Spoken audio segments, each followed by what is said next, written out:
Hello students, आप लोग मेरा वीडियो डिटर्मिनेंट पार्ट 1 जरूर देख चुके होंगे और हम लोगों ने उस वीडियो में ऑर्डर 3 के डिटर्मिनेंट्स निकालने के तरीके को बताते हुए उस वीडियो को समाप्त किया था और एग्जाम्पल नंबर 7 कराया था। अब आइए हम लोग इस ऑर्डर 3 के और कुछ एग्जाम्पल्स को देखते हैं और सीखते हैं। एग्जाम्पल नंबर 8,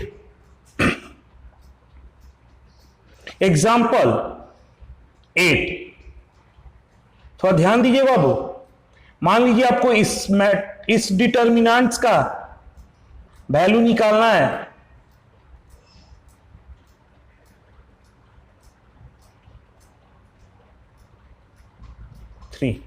इस डिटर्मिनेंट्स का वैल्यू निकालना है तो सबसे पहले इसके लिए आप क्या कीजिएगा? सबसे पहले आप इसके लिए आप ये डिसाइड कीजिए कि आप किसके थ्रू इसको एक्सपेंड करना चाहते हैं। तो मान लीजिए आप इसको एक्सपेंड करना चाह रहे हैं। सपोज एक्सपेंड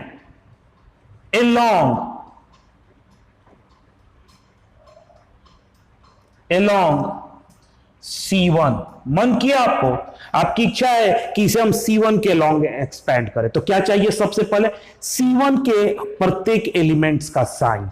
तो ये बाबू क्या बताए थे, इसका साइन क्या होता है? पॉजिटिव। अभी लिख कर कीजिए, बाद में लिखना नहीं है। ये क्या होगा? निगेटिव। ये क्या होगा?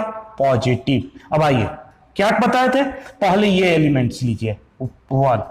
अब आपको क्या करना है, ये क्या है? फर्स्ट रो, फर्स्ट कॉलम का एलिमेंट है, इसको डिलीट कीजिए। ये रो और ये कॉलम को डिलीट कीजिए, तो जो बच रहा है उसको लिख लीजिए 0 0 2 3 2 3। अब क्या है? Minus minus plus, +1। इस रो और इस कॉलम को डिलीट कीजिए, इस रो और इस कॉलम को डिलीट कीजिए। क्या बचा? 2 1 0 3 2 1 0 3। ठीक है। अब आप ये +1, ये हो गया। इस रो 3 और कॉलम फर्स्ट को डिलीट कीजिए। क्या बच गया?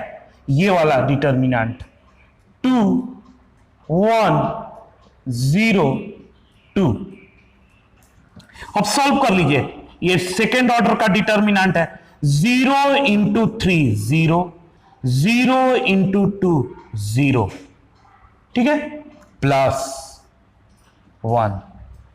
अब देखिएगा बाबू, 3 इंटू 2 6, 0 इंटू 1 0। फिर देखिए +1, 2 इंटू 2 4 और 0 इंटू 1 0। तो ये कितना हो जाएगा? 0 है तो ये 0 हो गया। ये कितना है? 6 है और ये कितना है? 4 है। आंसर क्या होगा? 10। आंसर आ गया 10। इस डिटर्मिनेंट का वैल्यू है 10। ठीक है। और लास्ट में इसे बोले थे पेंसिल से इसे हटा दीजिएगा, इसको लिखने का कोई जरूरत नहीं है, हटा दीजिएगा। ये इसका एक्सपेंशन हुआ। अगर बाबू मान लीजिए आप एक्सपेंड कर दीजिए along C2, expand along C2, इसको थोड़ा सेकंड में देखिए, सेकंड मेथड से कर रहे हैं, सेकंड मेथड से कर रहे हैं। अगर इसी चीज को एक्सपेंड कर दे, एक्सपेंड along C2 कर दे, तो थोड़ा ध्यान दीजिएगा बाबू। अब आपको C2 का साइन चाहिए, C2 का साइन, तो प्लस माइनस। ठीक है, प्लस माइनस। ठीक है। अब आइए -2 लिखिए, -2। ठीक है। अब यहां पर थोड़ा ध्यान दीजिएगा, ये किस, ये फर्स्ट रो सेकंड कॉलम का एलिमेंट है, डिलीट कर दीजिए। फर्स्ट रो डिलीट हो गया और सेकंड कॉलम डिलीट हो गया। अब आपको क्या दिख रहा है? -1 2 1 3, -1 2 1 3। अब बताइए नेक्स्ट क्या है? +0। अब बाबू बताइए, +0 में किसी भी डिटर्मिनेंट कोई भी इसका वैल्यू हो, मल्टीप्लाई होके क्या होगा? 0। नेक्स्ट क्या है? -0। -0 में भी किसी से भी आप मल्टीप्लाई कर दीजिएगा तो क्या आएगा? 0। तो क्या ये लिखना जरूरी है? नहीं, लिखना कोई जरूरी नहीं है, तो इसको हम लोग हटा सकते हैं। ये क्या लिखना जरूरी है? नहीं लिखना जरूरी है, तो इसे हटा सकते। अब इसे सॉल्व कीजिए, सॉल्व कीजिए, -2, ये देखिए बाबू 3 इंटू -1 -3, और ये फॉर्मूला का माइनस है, 1 इंटू 2 2 हो गया, तो ये कितना हो गया, -2 इंटू ये कितना हो गया, -5, कितना हो जाएगा बाबू, 10। तो देखिए क्या दिख रहा है ये दोनों में कि आपका एक्सपेंशन छोटा हो गया, एक्सपेंशन छोटा हो गया। ये डिटर्मिनेंट 6 तरीके से बन सकता था, तीनों कॉलम से, C1 C2 C3 से भी बना सकते थे, R1 R2 R3 से बना सकते हैं। तो किससे बनाए, क्या आपको लगता है किससे बनाया जाए इसे, क्या आपको दिमाग में लग रहा है कि किससे बनाया जाए, तो कोई बनाने का किसी से भी बनाइए, कोई अंतर नहीं होता है, लेकिन एक बताया गया तरीका कि आपको इजी कैलकुलेशन के लिए, फॉर इजी कैलकुलेशन, आप इसे इजी कैलकुलेशन करने के लिए उसी रो और उसी कॉलम के थ्रू इसे एक्सपेंड कीजिए जिसमें मैक्सिमम नंबर ऑफ जीरोज हो, मैक्सिमम नंबर ऑफ जीरोज हो। तो ये बात को लिख लेना बहुत जरूरी है, इस बात को हमें लिख लेना बहुत जरूरी है। क्या नोट करके हम लोग लिखेंगे, नोट करके बाबू एक बात लिखते हैं, फॉर इजियर कैलकुलेशन, कैलकुलेशन किस लिए, इजी कैलकुलेशन के लिए, और कोई के लिए नहीं, for easier calculation we shell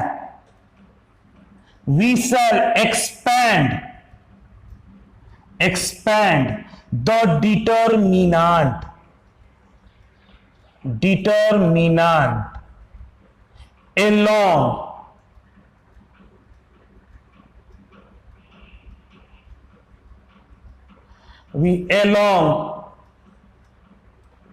along we shall expand the determinant along which rows or columns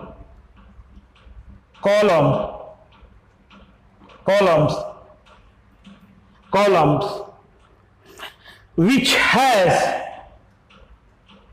has span along rows or column which have maximum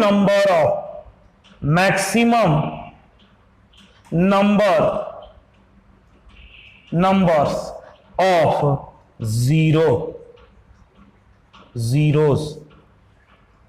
For easier calculation, we shall expand the determinant along rows or columns which have maximum number of zeros, जिसके along आपको maximum number of zeros मिले, उसी के through आप इसे expand कर दीजिए और आपका एक्सपेंशन हो जाएगा, तो आपको आंसर आ जाएगा। जैसे बाबू एक एग्जांपल देखिएगा, एग्जांपल 9 को थोड़ा बाबू देखिएगा। जैसे मान लीजिए हम आपको दे देते हैं 1 0 0 2 3 4 5 6 7, ऐसा कोई क्वेश्चन दे दिया।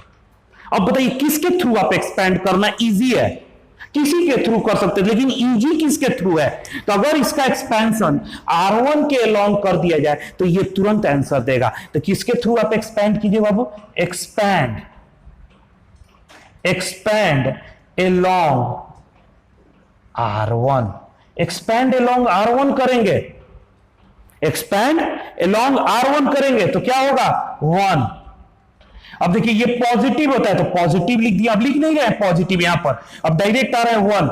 इस रो और इस कॉलम को डिलीट किए, क्या बच गया 3 4 6 7, और बाकी सारा तो जीरो है, लिखने का जरूरत नहीं है, लिखने का जरूरत नहीं है, आंसर हो गया इस बार 1। इसको सॉल्व कीजिए, 7 इंटू 3 21, 6 इंटू 4 24, इसका आंसर क्या होगा -3 आंसर, ठीक है।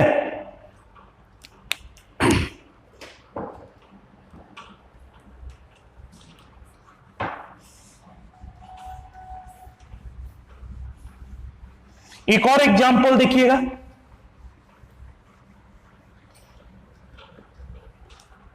एग्जांपल 10,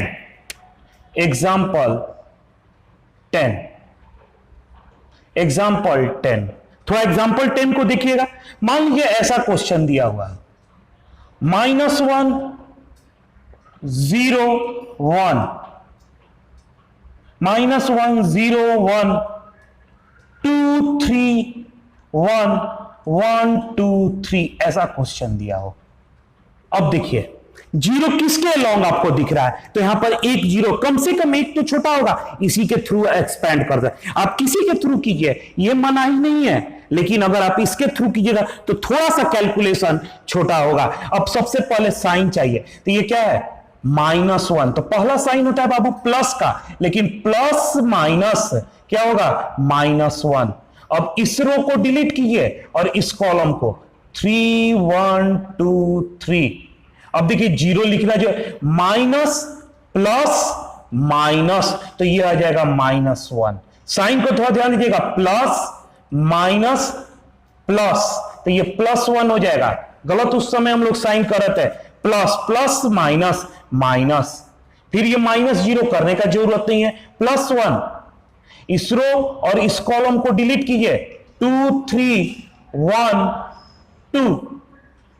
अब सॉल्व कर लीजिए, -1, 3 इंटू 3 9, 2 इंटू 1 2, +1, ये कीजिए 2 इंटू 2 4 -3, तो ये कितना हो जाएगा बाबू 9 - 2 7 -7 +1, ये कितना हो गया -6, आंसर। ठीक है, अब ये बात समझ गए। For easier calculation we shall expand determinant along rows और column which have maximum numbers of zeros. Maximum numbers of zeros हो तो उसी के थ्रू कीजिए, कम से कम 1 हो 2 हो जीरो, तो करना इजी होता है। अगर जीरोस नहीं है तो किसी के थ्रू एक्सपैंड कीजिए, कोई फर्क नहीं पड़ता है। नोट, इस बात को नोट को ध्यान में रखिएगा। ठीक है, अब आइए कुछ और देखते हैं। नोट, एक नोट और करते हैं बाबू।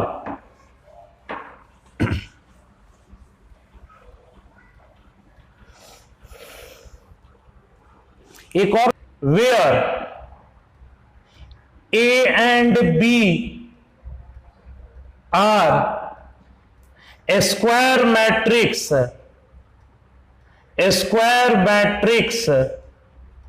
ऑफ ऑर्डर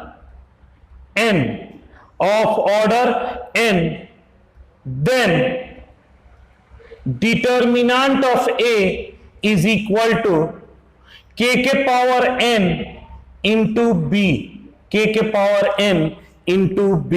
ये बहुत इंपॉर्टेंट एक आपका नोट है। इस चीज को देखने के लिए एक एग्जांपल लेना होगा। आइए एक एग्जांपल 11 था, एक एग्जांपल 11 के थ्रू आपको समझाते हैं, थोड़ा ध्यान दीजिएगा। एक एग्जांपल 11 के थ्रू समझाते हैं। क्या है, हम मान लेते हैं कि लेट ए बाबू एक है, ये 1 2 3 4 और ए ये है। अब हम लोग एक मैट्रिक्स ए ये है, अब बी एक मैट्रिक्स को डिफाइन करते हैं, B and B is equal to, B कह रहे हैं 3 टाइम्स ए है, then so that determinant b is equal to 9 time determinant a। ठीक है, इस चीज को थोड़ा देखिएगा। तो सबसे पहले आप क्या निकालिए, डिटर्मिनेंट a। सबसे पहले डिटर्मिनेंट a निकालिए। इसका डिटर्मिनेंट a क्या होगा, डिटर्मिनेंट a 1 2 3 4, देखिए कितना हो रहा है, 1 इंटू 4 4 माइनस 3 इंटू 2 6 -2।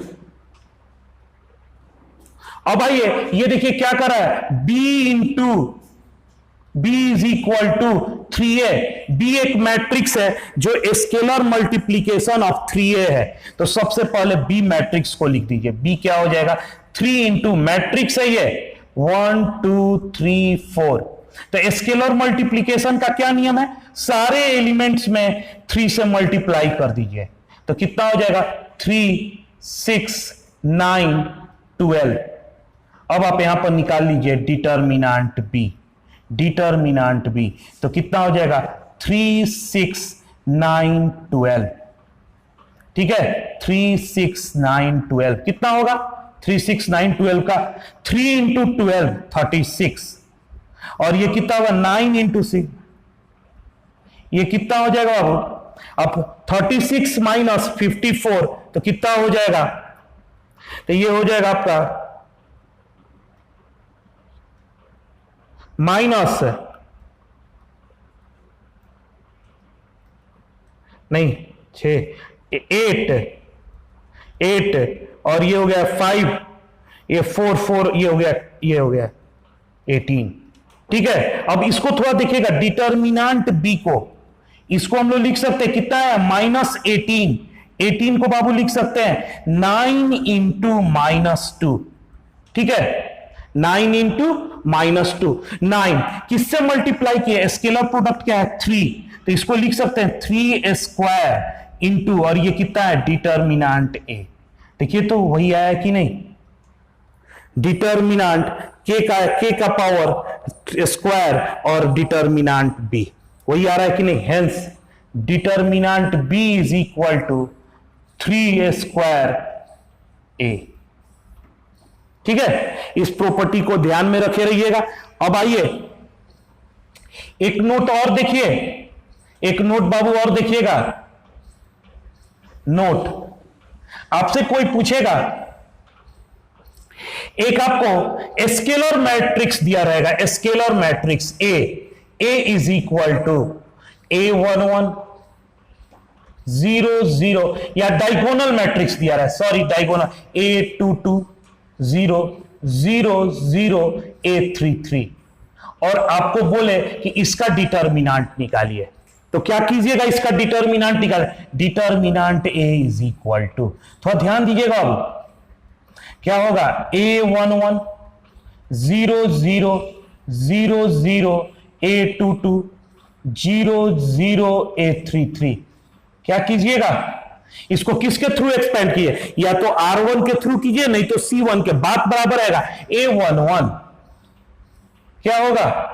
इस रो और इस कॉलम को डिलीट करते हैं, A22 0 0 A33 कितना होगा इसका मल्टीप्लीकेशन? A11, तो ये A22 A33 -0, तो कितना हो गया इसका डिटर्मिनेंट है? डिटर्मिनेंट है A11 A22 A33। क्या आ रहा है?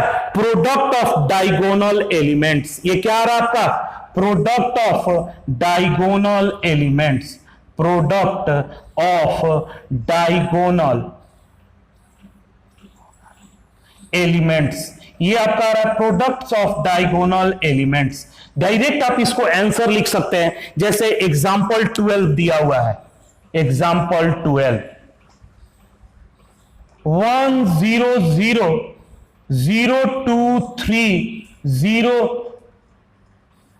0 3, ये दिया हुआ है क्वेश्चन, इसका डिटर्मिनेंट दिया, तुरंत इसके डायगोनल एलिमेंट्स को मल्टीप्लाई कर दीजिए, 1 2 3 मल्टीप्लाई करके आएगा आंसर 6। आंसर अब देखिएगा, एक नोट इसी में आगे हम लोग आपको कर रहे हैं नोट। अगर आपसे कोई पूछे determinant of I where I is a unit matrix, तो अब बाबू जानते हैं यूनिट मैट्रिक्स क्या होता है? मान लीजिए सपोज हम 3 ऑर्डर का यूनिट मैट्रिक्स लिखते हैं, 1 0 0 0 1 0 0 0 1, तो क्या हुआ? इसके सिर्फ डायगोनल एलिमेंट्स को मल्टीप्लाई कर दिए, ऑल एलिमेंट्स आर 0 है, ये डायगोनल मैट्रिक्स है एक टाइप का, तो इसका क्या होगा आंसर? 1, इसका 1। तो याद रखिएगा यूनिट मैट्रिक्स का ऑलवेज डिटर्मिनेंट्स क्या होता है? 1 होता है। यूनिट मैट्रिक्स का ऑलवेज डिटर्मिनेंट 1 हो जाता है। ठीक है, थैंक यू। अब आप लोग जाकर एक्सरसाइज, इसका एक्सरसाइज फर्स्ट एक्सरसाइज एनसीईआरटी से कीजिएगा, एनसीईआरटी का पहला एक्सरसाइज कीजिएगा, इसी के बेस्ट पे दिया हुआ है 4.1 चैप्टर, बहुत इजी चैप्टर है, इस चैप्टर को आप जाकर पहले कीजिए, हम लोग नेक्स्ट वीडियो में इसका एक्सरसाइज करेंगे। Thank you.